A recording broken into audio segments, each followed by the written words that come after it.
Sa mga naghahanap po ng business or sa mga nagpaplano na magkaroon ng sariling punuhan or rice milling business, meron akong i-offer sa inyo. Ito po ay ang Shinong Rice Mill Machine.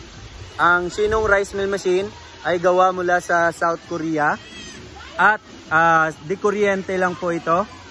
Single phase lang at meron po itong 3.5 kilowatts at 2.45 kilowatts po ang machine.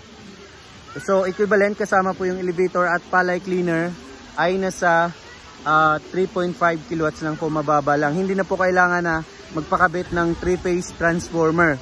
So pangalawa is hindi po ito ginagamitan ng rub rolls. Urethane po ang gamit natin.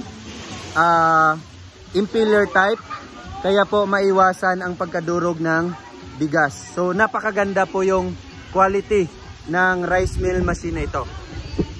So tungkol naman po sa capacity ay nasa 300 to 350 kilograms per hour na palay. Input pa lang po yan. Equivalent po sa 6 hanggang 7 sakong palay bawat oras.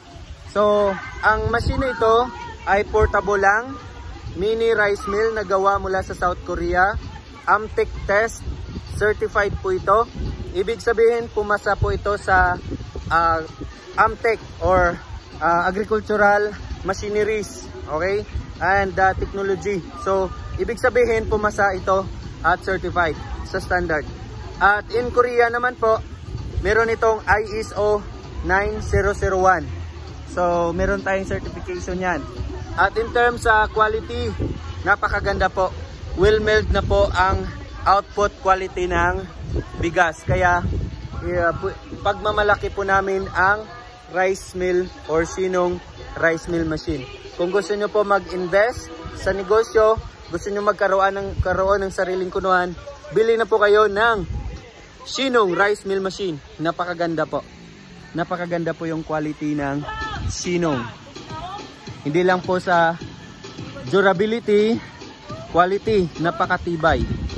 In durability naman po, dahil made in South Korea, mula elevator, mula mga spare parts, ang body ng machine, talagang matibay.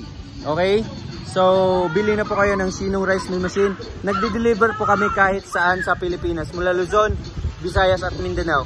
Meron lang po delivery fee, pero libre na po ang installation. Meron po kaming technician na pupunta sa inyo para mag-install at mag-conduct ng training. Ito-train po kayo ng technician. So, ibig sabihin, meron pa kaming technician na pupunta sa inyo para mag-install ng machine at mag-conduct ng training. So, ngayon makikita nyo, andito po ako ngayon sa Campus 1 Highland Resort in Talisay City, Negros Occidental. One of the most tourist spot in Negros Island. So, go visit in Campus 2 Highland Resort. So, ayan po ang another promotion ko sa inyo. Ayan o. Diba? Napakaganda yan. So, visit us. Thank you.